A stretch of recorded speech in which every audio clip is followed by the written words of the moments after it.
কয়েকদিন ধরে ফেসবুকে একটা খুবই সুন্দর ঘটনা ঘোরাঘুরি করছে দেখে ভাবলাম তোমাদের সাথেও শেয়ার করি।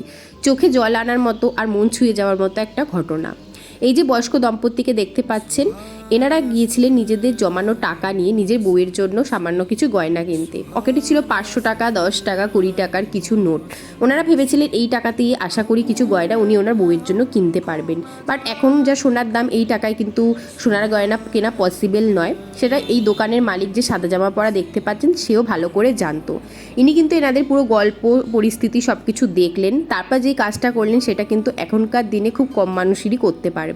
উনি বললেন টাকা দিতে হবে না, শুধু মন ভরে আশীর্বাদ করুন। তারপরে এই যে বয়স্ক লোকটিকে দেখতে পাচ্ছেন, ইনি বারবার 500 টাকা, 100 টাকা এই নোটগুলো ওনার দিকে বাড়িয়ে দিচ্ছিলেন আর বলছিলেন যে বিনা পয়সায় আমি কিছু নেব না। এটা হচ্ছে ওনার একটা সেলফ রেসপেক্ট বলতে পারো। সেটা দেখে দোকানের মালিক মাত্র 11 টাকার বিনিময়ে ওনাদের দিয়ে দিলেন সোনার হার আর কানের। এই ঘটনাটা ঘটেছে মহারাষ্ট্রের সোলাপুর বলে একটি জেলায়।